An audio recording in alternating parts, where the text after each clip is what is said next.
Bonjour à tous et à toutes, et avant que la vidéo commence, pardonnez-moi, petit problème de micro sur cette vidéo. Voilà tout, bonne vidéo à vous. Et bonjour à tous et à toutes, ici Raphaël, j'espère que vous allez bien. Petit débrief de ce France-Israël, avant de commencer évidemment si vous aimez les vidéos, si vous aimez les débriefs, pas forcément sur l'OL, même si ici on est plus sur une chaîne communauté OL, je parle aussi de l'équipe de France et des infos un peu footballistiques importantes qui peuvent sortir, on va dire, comme info, et j'en parle. Si vous aimez, abonnez-vous, likez, ça ne vous coûte rien, et ça me fait extrêmement plaisir. Surtout qu'en ce moment, bah, j'en prends quelques-uns, ça me fait bien plaisir. Et puis voilà, avant de commencer aussi, parce que je me dois de le souligner, parce que je pense que ça fait partie aussi intégrante de ce match, c'est que je ne suis pas ici à but politique, hein. Évidemment que ce match avait un passif géopolitique, en tout cas un entour géopolitique assez complexe. Donc voilà, je suis pas là pour ça personnellement. Je suis là pour parler de foot. Voilà.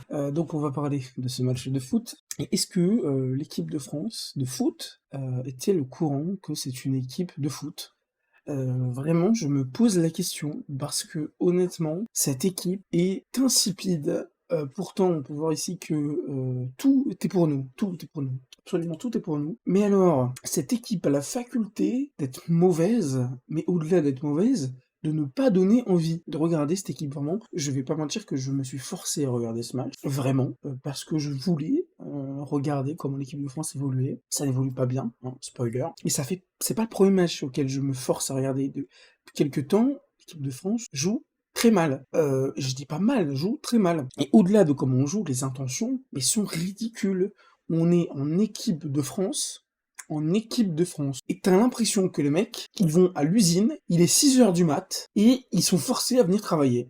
Franchement, mentalement, c'est une purge. Pour ceux qui me connaissent, et peut-être pour ceux qui ne me connaissent pas, le volet mental m'intéresse énormément. Et là, ce que je vois dans les réactions, dans ce qu'on, vraiment, dans ce qu'on peut voir sur le faciès, sur l'envie, sur les courses, la répétition, les efforts, même si ça peut être physique, et on va en parler, c'est surtout le mental, parce que moi, physiquement, j'ai quand même des joueurs sur le terrain qui sont, excusez-moi du peu, hors N'Golo Kanté, parce que le seul que j'ai trouvé bon, c'est N'Golo Kanté, réellement, ces mecs-là jouent en Première Ligue, en Bundesliga, en Ligue 1, je veux dire, à un moment donné, enfin, je sais pas, on est en équipe de France, il n'y a rien. Rien du tout. On peut me dire, face, l'adversité est pas bonne, l'enjeu n'est pas très grand, mais ça déjà, l'enjeu n'est pas très grand. Si on part de ce postulat-là, mais en fait, on joue pas le match. Enfin, désolé, mais pour moi, il n'y a pas d'enjeu petit ou grand. T'es en EDF, tu tiens ta place, t'es titulaire, tu tiens ta place. Pour moi, c'est une fausse excuse. Parce que le club, il joue beaucoup mieux, tous, et sont beaucoup plus tranchants. Tous, sauf peut-être quelques-uns dont on va parler après. Mais voilà, donc pour mes top de ce match, N'Golo Kanté, et peut-être Coman, parce que j'aime beaucoup le joueur, Kingsley, je l'aime énormément, et ben, ça me fait chier de le voir sur le banc tout le temps, en fait. Parce que là, dans ce 11, les seuls qui peuvent avoir de la percussion, ou en tout cas des grands trucs où on peut se dire en individualité pure, parce que cette équipe joue sur des individualités, ce qui est normal pour du foot, on joue toujours sur des individualités, mais normalement on a quand même un 11 et une équipe. Bah, il n'y a pas d'équipe, hein. Pour moi, c'est 11 individualités qui jouent avec un ballon, qui sont avec le même maillot. Il n'y a pas d'équipe, y a rien, on sent pas d'équipe, y a rien, il n'y a pas de cohésion, il n'y a rien. Je trouve qu'il n'y a rien. Pour moi, le seul qui peut, ou peut-être, allez, deux, trois seuls à la rigueur qui peuvent, c'est Bradley Barcola, qui lui le peut. Voilà, moi en tant que Lyonnais, je l'ai connu, et au PSG, vous le connaissez bien. Honnêtement, je suis pas forcément là pour parler des joueurs en club. Moi, Bradley Barcola, je ne l'apprécie plus en tant que joueur, voilà, pour ce qu'il a fait à son passif avec l'OL et comment il a traité les supporters. Ça, c'est mon avis de supporter de l'OL. Mais au-delà si vous voulez, du gamin qui est passé à l'OL, je veux parler du joueur. Le joueur est un pur talent, et vraiment, il n'y a rien. Alors, je sais pas si au PSG il est aussi mauvais, vous de me le dire, amis parisiens, si vous passez par là. Mais franchement, après, c'est comme toute l'équipe, hein. Honnêtement, sauf N'Golo, comme toute l'équipe, pas que Bradley, etc. Mais dans la percussion, là, on va attendre vraiment quelque chose, Bradley peut le faire. Warren Zaïre-Emery, pardon, j'ai du mal à parler. C'est pas qu'il peut le faire, mais c'est que voilà, il a des facilités techniques que d'autres n'ont pas. Et donc, c'est on voit un petit peu plus de lui, honnêtement. Même s'il a pas été mauvais. Michael Olise, pareil, hein, je le trouve pas bon. Enfin, dans les stats, en fait, ils sont tous pas mauvais, mais parce que, regarde, on a la possession large, on a 24 tirs pour 4 grandes chances, C'est très peu, hein, voilà, soyons honnêtes, c'est pas énorme. Et je ne sais pas les expected goals qu'on a, parce que je ne les vois pas là. Je les vois pas. Bon, je sais même pas en vrai. Je sais même pas combien d'expected goals on est. Enfin, ridicule. Ridicule. Vraiment ridicule. En face, il y avait rien. Il y avait rien. En face, c'était le néant footballistique. Mais en fait, quand je dis ça, je peux résumer les deux équipes. Les deux, c'était un peu le néant. La technicité, mais basse, quoi. Enfin, je plains les gens. Et je vous plains sincèrement les gens qui soutiennent une équipe toute l'année, qui joue pas très bien au foot, et j'ai connu ça avec l'OL sur les 2 dernières saisons, même si ça va mieux, j'ai connu ça, voilà, hein, quelques temps, où tu regardais ton équipe de foot, ça jouait mal, tu regardais l'équipe de France, ça jouait mal. C'est un pur délice, vraiment, c'est un chef-d'œuvre, quoi, quand ces deux trucs-là s'enchaînent, tu n'as rien de bon à regarder. Honnêtement, cette équipe est vraiment, je pense que le mot c'est vraiment insipide. Il y a rien qui sort de cette équipe. Pas d'envie, pas de révolte, pas de mental, pas de collectif. Des mecs qui sont là. Voilà. Après, on va parler, mettons, un peu des... Parce que je pense que dans le jeu, il n'y a pas grand-chose à dire, en fait. C'est juste le néant. Tout le monde a été mauvais, sauf peut-être N'Golo Kanté, que j'ai vraiment trouvé bon. Il allait chercher beaucoup de ballons, il était vraiment là quand il fallait, il faisait des retours défensifs. N'Golo, c'est pourtant le mec qui joue en Arabie Saoudite, et veuillez m'excuser, mais je pense que la Ligue Saoudienne est moins forte que la Ligue 1, que la Première Ligue, que la Ligue espagnole, que la Ligue italienne, que la Bundesliga. Voilà, je pense que c'est mon avis. En tout cas, je pense qu'il y a un petit peu moins d'intensité là-bas que chez nous, et pourtant, c'est le mec qui en a mis le plus. Bon. Comme quoi, il y a peut-être un peu d'aspect mental, je pense que oui. Parce qu'honnêtement, à part ça, je vais pas aller un par un, hein. En vrai, je les ai tous trouvés moyens, ou mauvais. Eduardo Camavinga, particulier. Alors, bravo à toi, t'as essayé des tirs de loin, t'étais bien le seul. Peut-être aussi un des seuls à peut-être pouvoir en faire. Parce que Camavinga sait en faire, il en a déjà mis, mais vraiment, Eduardo, perdre de balles au milieu, c'est... Bon, bon, bref, je trouve que collectivement, c'est mauvais, il n'y a rien à vraiment de sortir. Enfin, même des fois, des matchs l'année dernière, sous l'OL, en première partie de saison, il se passait rien. Il y avait des moments où t'avais un peu de mental, des moments où t'avais quelques trucs qui se passaient, mais là, il y a rien, il y a même pas d'âme, il y a rien à dire, il y a rien, qu'est-ce que je dis, il y a rien à dire sur cette équipe, c'est même pas une équipe, justement, c'est pas une équipe, c'est ce qu'on voit. Enfin voilà, le niveau a régressé, bon, bah, très bas, mais qui en est la cause? Vous savez bien que, en général, plus quelqu'un qui faut très chasser des coachs, mais là, on est quand même sur un cas spécial où c'est un coach d'une équipe nationale, et qui plus est, un coach qui est là depuis belle lurette, et un coach qui ne se remet jamais en question d'ailleurs, hein. C'est un des seuls entraîneurs d'équipe qui se met autant peu en... Enfin, il n'y a pas de remise en question sur ses choix, je veux dire. À un moment donné, on a des joueurs, même en jeunes, plus bas, tu pourrais les prendre, qui ont au moins de l'envie. Je dis pas ils ont forcément le niveau, mais au moins il y a de l'envie. Là, il y a rien.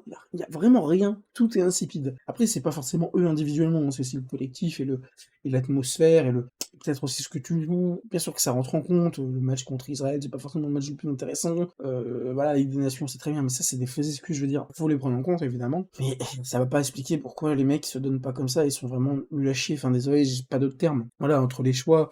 Franchement, je donne mon avis, je pense que Randall Colomoni, c'est pas un mauvais choix en tant que tel en équipe de France, parce qu'en équipe de France, il est pas mauvais. D'ailleurs, je trouve que c'est un joueur que j'aime bien, parce que je pense que c'est un joueur qui se perd beaucoup au PSG, qui se perd beaucoup en règle générale, parce que franchement, je pense pas qu'il ait fait les meilleurs choix de carrière, hein, honnêtement, parce qu'à Francfort, il était bien, il aurait peut-être pu aller dans un pas en haut, peut-être pas aussi haut que le PSG, sauf que le PSG, on sait très bien que PSG est un peu un broyeur aussi de jeunes. Voilà, ça arrive, il y a beaucoup de gens qui se cassent les dents, pas que des jeunes, mais il y a beaucoup de gens qui se cassent les dents là-bas, parce que c'est pas facile de jouer au PSG, il y a beaucoup d'exigences, beaucoup de choses qui sont demandées, et voilà, c'est pas aisé, c'est pas chose aisée. Boeren Zaïre, j'y arrive pas, hein.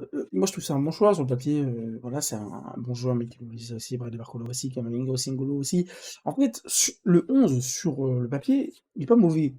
Mais vraiment, je suis navré, mais il y a des trucs, je comprends pas, quoi. Il faut aussi des mecs qui sachent lead l'équipe. Mbappé veut plus venir. Déjà, ça, bon, Deschamps, bon, bah, c'est cool, hein, et tu t'accroupis, enfin, tu t'assois devant un gars qui veut plus venir. Et toi, le seul truc que t'arrives à dire, c'est laisse-le tranquille. Bon, bah, on passera pour le sérieux de la FFF, et puis tout comment on est traité, hein, parce que, enfin, je veux dire, à un moment, faut peut-être avoir un peu plus de poigne, hein, je veux dire, enfin, si tu veux pas venir, tu le dégages déjà du capitana, officiellement, parce que, bon, il a rien à foutre en tant que capitaine, déjà, je pense à Mbappé, et voilà, je pense que sur les dernières années, Deschamps, en fait, a très mal géré pas mal de dossiers, le cas Griezmann, le cas Benzema aussi, d'ailleurs, qui est revenu, qui est reparti, le cas, je pense aussi, peut-être, quoique non, parce que Giroud, il a bien été traité dans l'ensemble de son œuvre, mais même le cas Pavard, où on peut lire beaucoup de choses, alors comme d'habitude la presse vous connaissez, mais où quand même on sent qu'il y a quelques joueurs qui ont beaucoup plus de distance, qui ont plus, qui vivent moins bien son équipe de France. On voit qu'il y a quand même une ambiance qui a changé, 2018-2019 et ensuite tu passes à 2020 jusqu'à là, il y a eu un gros gap, je trouve, même en Coupe du Monde où on était en finale, mais honnêtement, il y avait pas grand-chose qui sortait de cette équipe. La dernière fois où j'ai vu quelque chose sortir de cette équipe, c'était en Ligue des Nations avec Benzema, justement.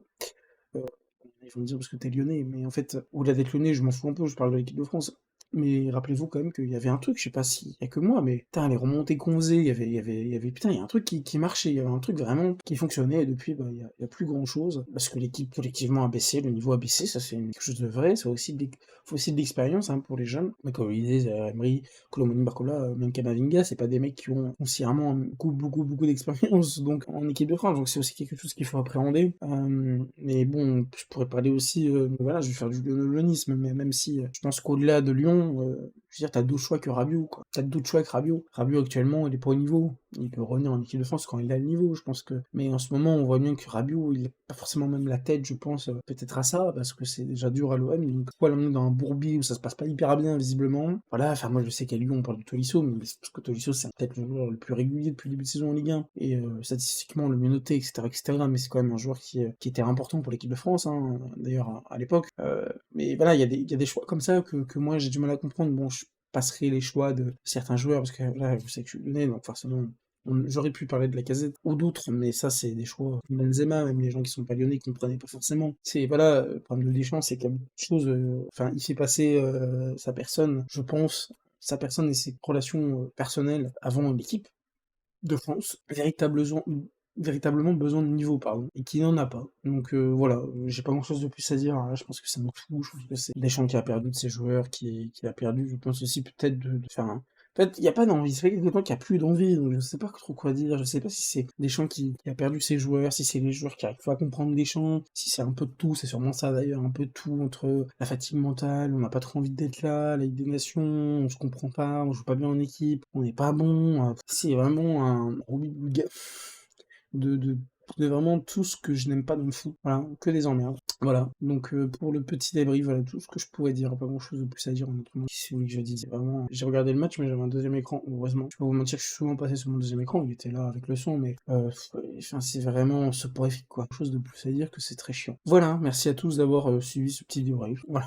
Et puis bah je vous dis à la prochaine, c'est pour une vidéo demain. John Textor et les finances d'Eagle, on va voir un peu les sanctions qu'on prenne Noël. On en parlera demain. Pour ceux qui ne sont pas devenus, vous êtes aussi les bienvenus parce que je me suis un minimum renseigné, pas comme tous les médias qui vous disent on va en Ligue 2 ou on va en National, c'est un peu plus complexe que tout ça. Donc voilà, si vous voulez venir, on en parlera. Les prochaines vidéos aussi pour le débrief de France-Italie, je crois. Et puis ensuite, on prend l'OL contre Reims, je crois. Et ensuite Caravaggio. Voilà, merci à tous de m'avoir suivi. Puis bonne soirée, bonne journée. Bref, salut tout le monde, portez-vous bien.